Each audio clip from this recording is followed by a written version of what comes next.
வணக்கம். திருச்சி மாவட்ட பயணத்தை முடித்துவிட்டு சென்னை திரும்பாமல் நேராக உதயநிதி அவர்கள் எங்கு சென்றுள்ளார் தெரியுமா? கவனத்தை ஈர்க்கும் உதயநிதி செய்யும் செயல். இதை பத்தின முழு விவரத்தோட இப்ப நம்ம பார்க்கலாம். விரைவில் அமைச்சர் உதயநிதி ஸ்டாலினுக்கு துணை முதலமைச்சர் பதவி கொடுக்கப்படும் என்று கடந்த சில மாதங்களாகவே பேச்சுக்கள் அடிபட்டு வருகின்றன. அது மட்டுமல்லாது 2026 சட்டமன்ற தேர்தலை மனதில் வைத்து உதயநிதி அவர்களுக்கு கட்சியிலும் முக்கிய பொறுப்பு வழங்கப்படலாம் என்று கூறப்படுகிறது. தற்போது வரை இதற்கான அதிகாரப்பூர்வமான அறிவிப்புகள் வெளியிடப்படாமல் இருந்தாலும் தொடர்ந்து அமைச்சர் உதயநிதி அவர்களுக்கு கட்சியிலும் சரி ஆட்சியிலும் சரி தற்போது மிகுந்த முக்கியத்துவம் கொடுத்து வருவதை காண முடிகிறது. அந்த வகையில் தற்போது பல்வேறு வெளி மாவட்டங்களுக்கும் சுற்றுப்பயணம் மேற்கொண்டு பல்வேறு திட்டப்பணிகளை தொடங்கி வைத்து வருகிறார் அமைச்சர் உதயநிதி அவர்கள். பொதுவாக முதலமைச்சர் மு க ஸ்டாலின் அவர்கள் தான் மாதத்தில் ஒரு முறையாவது வெளிமாவட்ட சுற்றுப்பயணம் மேற்கொள்வார். அப்போது பல்வேறு திட்டங்களுக்கு அடிக்கல் நாட்டுவது, முடிவுற்ற திட்டப்பணிகளை தொடங்கி வைப்பது, பொதுமக்களை சந்திப்பது, திடீர் ஆய்வுப் பணிகளை மேற்கொள்வது என்று அந்த மாவட்டங்களில் பல்வேறு பணிகளை மேற்கொள்வார். அந்த வகையில் தற்போது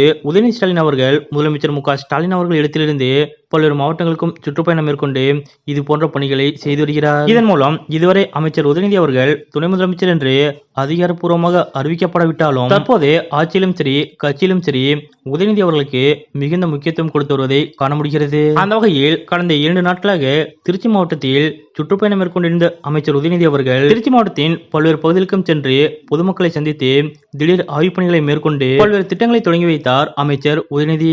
அது மட்டுமல்லாது பல்வேறு கட்சி நிகழ்ச்சியிலும் கலந்து கொண்டார் அமைச்சர் உதயநிதி. இந்நிலையில் 2 நாள் சுற்றுப்பயணத்தை முடித்துவிட்டு உதயநிதி அவர்கள் மீண்டும் சென்னை திரும்புவார் என்று எதிர்பார்க்கப்பட்டது. ஆனால் நேற்றைய தினம் திருச்சி பயணத்தை முடித்துக் கொண்ட உதயநிதி அவர்கள் திடீரென ஈரோட்டிற்கு சென்றார். அந்த வகையில் ஈரோடு மாவட்டம் சென்ற அமைச்சர் உதயநிதி அவர்கள் அங்கும் பல்வேறு நிகழ்ச்சிகளில் கலந்து கொண்டு பல்வேறு திட்டங்களை தொடங்கி வைத்தார். மேலும் பயனாளிகளுக்கு நலத்திட்ட உதவிகளை வழங்கி சிறப்பித்த உதயநிதி அவர்கள் தொகுதி மக்களின் கோரிக்கைகள் மற்றும் குறைகள் குறித்து தெரிவிக்கும் வகையில் ஆன்லைன் சேவையை தொடங்கி வைத்து பொதுமக்களிடம் மனுக்களை பெற்றார். தொடர்ந்து ஈரோடு வ.உ.சி. மைதானம் சென்ற அமைச்சர் உதயநிதி அவர்கள் அங்கு தமிழ்நாடு விளையாட்டு மேம்பாட்டு ஆணையம் சார்பில் ரூபாய் 7,57,00,000 செலவில் புனரமைக்கப்பட்ட சிந்தட்டிக் ஓடுதளத்தை திறந்து வைத்தார். பின்னர் ஈரோடு கலெக்டர் அலுவலகத்தில் அனைத்து துறை அலுவலர்களுடன் மாவட்டத்தில் மேற்கொள்ளப்பட்டு வரும் அரசு திட்டப்பணிகளின் முன்னேற்றம் குறித்தும் செயல்படுத்தப்பட வேண்டிய திட்டங்கள் குறித்தும் துறை வாரியாக ஆய்வு மேற்கொண்டார். மேலும் அரசு நிகழ்ச்சிகளை முடித்துக் கொண்ட உதயநிதி அவர்கள் நேற்று மாலை 6 மணிக்கு பெருந்துறை சாலையில் உள்ள மேட்டுக்கடை பகுதியில் திமுக இளைஞரணி மற்றும் கட்சி நிர்வாகிகளுடன்